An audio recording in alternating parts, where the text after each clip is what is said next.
holidays are coming up and we know what's going down: food. But just like everything else in 2020, we want to make sure that we're safe, right? And during a time we're going to be consuming more food than ever, it's the perfect time to get some advice on holiday eating safely from Lauri Wright with UNF. Well, you know, Hattie, 1 in 6 Americans get sick each year from their food. And food poisoning is avoidable. And the holidays are really a peak time for people to get sick from their food.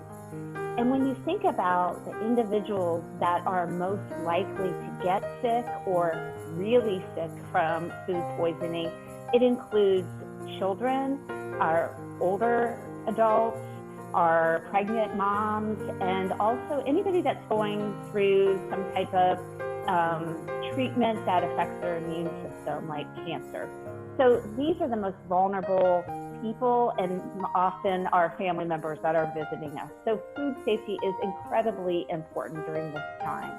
So I have 3 tips that will help keep your food safe, and it begins with gifting food safety. And so when you start, you want to wash your hands before you start cooking, and then also throughout the times that you're changing from a different side or meat.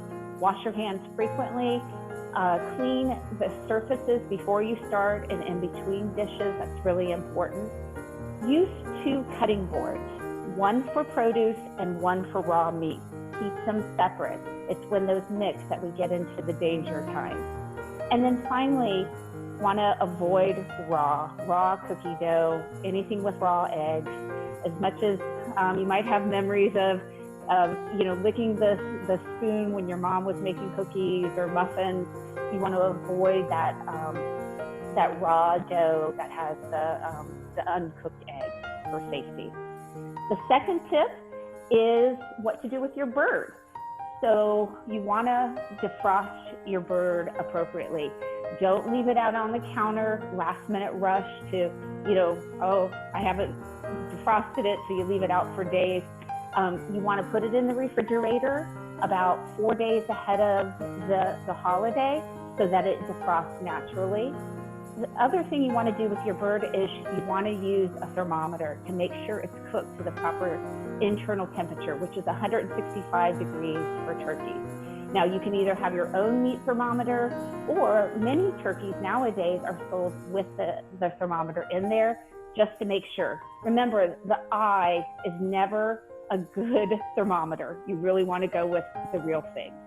And finally, when you're thinking about your bird, don't stuff it. Keep the stuffing separate. Make sure that the stuffing and the turkey are both cooked, because when you stuff the bird, you end up with more risk for salmonella. Things just don't get cooked to the right internal temperature.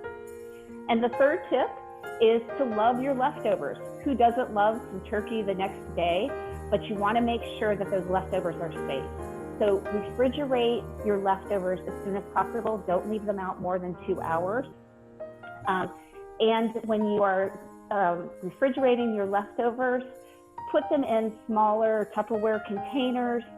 And when you reheat them, don't reheat the whole casserole, just what you need, because that refrigerating, reheating really sets you up for some of those microorganisms to grow and make you sick. How long can you keep those leftovers? About 3 days. If you're going to use the farther than 3 days, think about freezing them so you can enjoy those leftovers for a much longer time.